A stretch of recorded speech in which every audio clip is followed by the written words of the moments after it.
आज जो हम प्रॉब्लम करने जा रहे हैं ये इरिडो का प्रॉब्लम 1.157 है। बहुत ही अच्छा प्रॉब्लम है। अगर आप इसको देखेंगे it is a good problem for understanding the variable mass concept. आपको न्यूटन्स लॉ की समझ इससे बहुत आ जाएगी।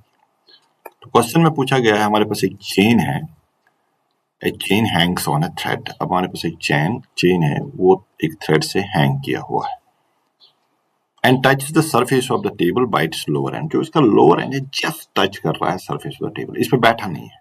Remember this thing, it is just touching। और इसको हमने हैंग किया है by some thread सीलिंग से, तो टेबल को just touch कर रहा है। तो हमसे पूछा गया है show that after the thread has been burned। जब हम किसी टाइम इसको थ्रेड को बर्न करते हैं तो चेन को क्या होगा, नीचे गिरना शुरू होगा। कैसे गिरेगा, आहिस्ता आहिस्ता से ये इस पे जैसे सांप की तरह बैठता है, it will start sting on this, और ऊपर वाला पार्ट गिरता जाएगा। ठीक है, हमें बताया गया है कि जो गिरा हुआ पार्ट है किसी भी टाइम पे, एट एनी मोमेंट, यानी किसी भी टाइम पे जो गिरा हुआ पार्ट है वो तो फोर्स एक्सर्ट करेगा टेबल पे। क्यों? क्योंकि उसका वेट होगा।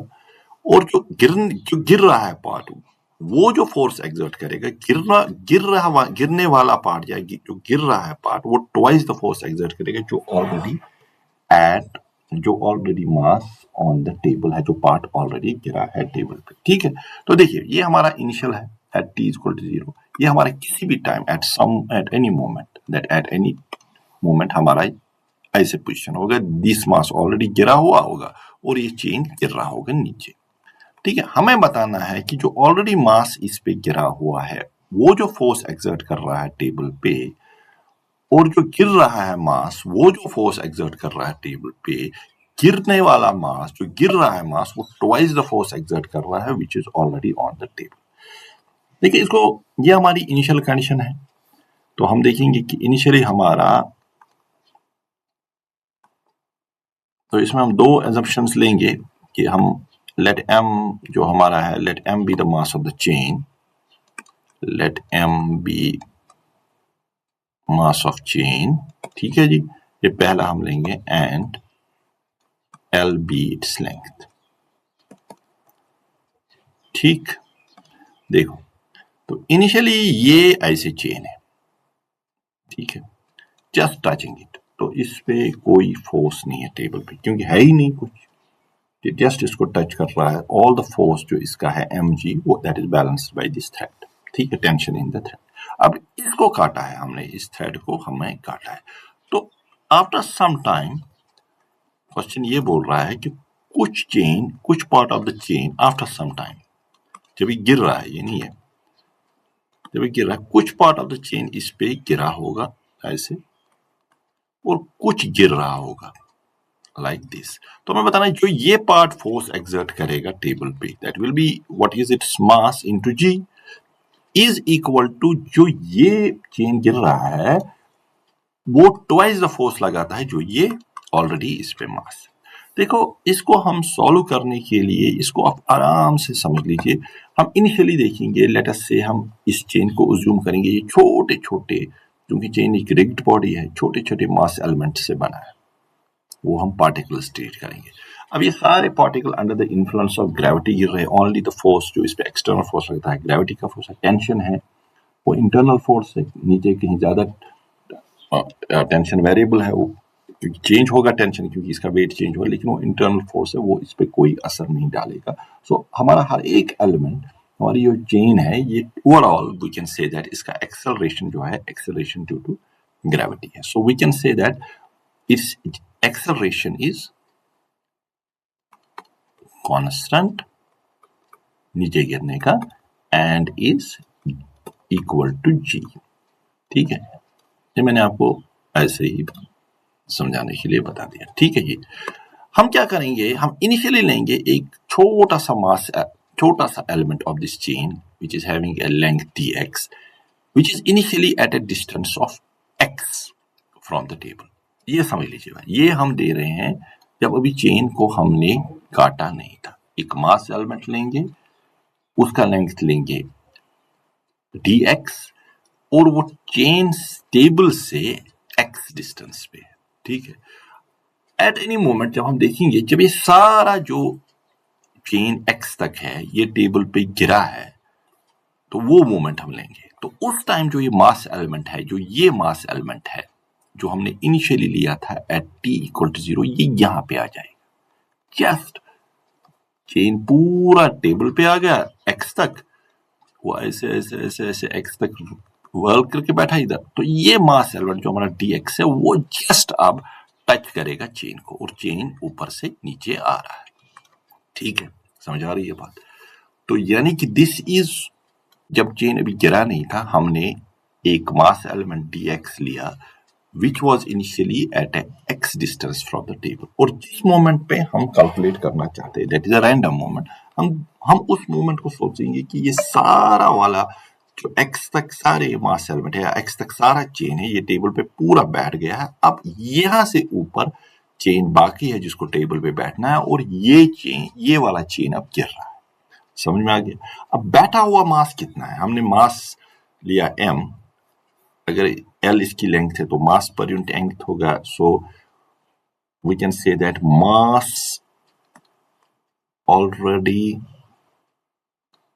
On table at T, T हमने कोई मोमेंट लिया, विल बी M मास पर यूनिट लेंथ इनटू x। ठीक है, so what will be the force exerted by this mass? Force exerted by this mass, simply अब मास तो ये है, into g, m g x by l, ये हो गया the force exerted by the mass already on the table, ठीक है, at any moment जो हमने डी लिया। अब देखो, अब हमें बताना है कि अब जो गिरने वाला चेंज है, वो जो फोर्स टेबल पे लगाएगा वो इस चीज का ट्वाइस है, यही तो हमें प्रूव करना है। क्वेश्चन तो यही बोलता है। देखो अब इस चीज को पूरे आसानी से समझो। अब हम इस मास एलिमेंट को टच, बॉडी के टेबल के टच में कौन आ रहा है? अब दिस मास एलिमेंट dx, अब ये इस पे बैठा नहीं है लेकिन इसके टच पे आ रहा है, सो इसकी वेलोसिटी कितनी होगी इस मास एलिमेंट की? जो ये मास एलिमेंट है, जब ये टेबल पे टच करने जा रहा है, जो इनिशियली यहाँ पे था स्टार्ट के टाइम, अब जब ये सारा मास इस पे बैठे, इसकी वेलोसिटी कितनी होगी? यस, इसकी इनिशियली तो इसने u से 0 से स्टार्ट किया, एक्सेलरेशन इसका g है, क्योंकि मैंने आपको बताया हर एक एलिमेंट का g से ही गिर रहा है, तो हर एक एलिमेंट g से गिर रहा है, तो इसका वेलोसिटी होगा v square minus u square is equal to 2as। s क्या है हमारा यहाँ? x, क्योंकि ये गिरा कितना, ये मास एलिमेंट x ही है ना, जस्ट टच करने के लिए, तो v square is equal to 2a है g और a है x, so v comes out to be under root of 2gx, correct? तो ये हमारा इसका वेलोसिटी है। अब देखो फोर्स क्या होता है, ये इस वेलोसिटी से जा रहा है, तो इस मास एलिमेंट में कितना मोमेंटम है? That we can say that इस मास एलिमेंट में मोमेंटम है dp, क्योंकि इसी को तो रोकना है ना, इन स्मॉल टाइम इसी को रोकना है, वही तो फोर्स एक्सर्ट कर रहा है। वो तो अभी उसके ऊपर वाला चेन तो अभी आ नहीं रहा है, क्योंकि इंटरेक्शन तो इस मास एलिमेंट का हो रहा है ना टेबल के साथ, तो इसका मोमेंटम कितना है? इसका मास, इसकी डिस्टेंस dx है, मास पर यूनिट l है, सो इनटू dx, जो इसका मास होगा इस dx एलिमेंट का, इनटू v हमारा है 2gx, यही होगा ना इसका, क्योंकि v इसका यही है। तो चलिए आगे, तो हम थोड़ा सा आगे चलते हैं, तो इसका v आ गया, तो इसका मोमेंटम आ गया हमारा, मास इस कितना था इसका, m l dx into that is dp, इसका छोटा सा momentum, into velocity under root of 2gx। तो देखो फिर मैं डायग्राम बनाता हूं, ये मास जो x हमारा है वो ऑलरेडी बैठा, तो ये एलिमेंट, अब इसका मोमेंटम ये है, अब इसी को हमें रोकना है, इसी मोमेंटम को क्या करना है? Now this is interacting with this table, तो यानी कि जब इंटरेक्शन हो गई, मोमेंटम कैरी कर रहा है, इस मोमेंटम को हमें जीरो करना है। That means we have to apply a force. So we have to change this momentum. Rate of change of momentum is what we have to force. So our force जो apply करना है वो that is dp by dx, ठीक है ना? यही तो इसको चेंज करना है। चेंज इन मोमेंटम क्या है? अब हमें मोमेंटम को जीरो करना है, रोकना है इसको, that is we have to, the force we have to apply is what is rate of change of momentum. So that is m l dp by dt, that is force newtons. This is the interaction during the small time dt. So what is the change in momentum? This is the small momentum it is carrying. इसी को हमें zero करना है. अब समझे, momentum ये मास element ये carry कर रहा है, इसको जीरो कर रहा है, इसको स्पॉट कर जीरो कर रहा है. That means we have to change it from this to zero in small time dt. That is impulse. We have to apply the impulse or rate of and that impulse. So we have, हमें कितना impulse है? Impulse का मतलब है कि हमें इस momentum को zero करना है. That is force into dt. We have to make this change. So if the rate of change is now the force. Rate of change of momentum is now force. So we can say dx into under root of 2gx by dt. ठीक है. अब ये dx by dt क्या है? इस mass element का velocity at that time, जो velocity हो रहा है, क्योंकि इसका चेंज इन यही x तो कम होगा ना, यही x डिस्टेंस से चलेगा इन दिस स्मॉल टाइम जिसमें फोर्स चला है. So that is the velocity. तो वेलोसिटी क्या था उस टाइम इसका? यही under root gx. So ml जब इस पे टच करेगा, under root 2gx into under root of 2gx. देखो आप, so it is ml twice gx, right? So that is 2mgx by l. अगर आप पहले देखेंगे जो ऑलरेडी मास इस पे है उसने कितना दिया था? mgx by l. तो ये कितना अप्लाई कर रहा है? 2mgx by l. 2mgx by l. देखो,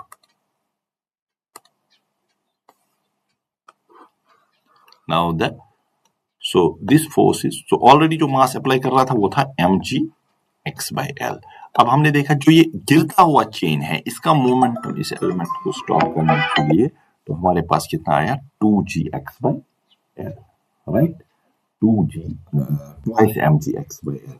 So we can say that force exerted by falling chain, force exerted by falling chain is twice the force exerted by the part already on the table, right? देखो, इसी चीज को मैंने एक question यहाँ जो advance में आपके लिए आ सकता है. हमारे पास एक वेइंग स्केल है, हमारे पास एक वेइंग स्केल है लाइक दिस. ये हमारा वेइंग स्केल है, मान लीजिए ये हमारा वेइंग स्केल है ऐसे. This is our weighing scale. तो हमारे पास एक चेन है जिसको हमने हेल्ड अप किया है ऐसे uniform mass m and length l का. यहाँ पे इसका lower part at a distance of h from है this surface of the weighing chain, weighing scale. ठीक है, ये हमारा वेइंग स्केल है.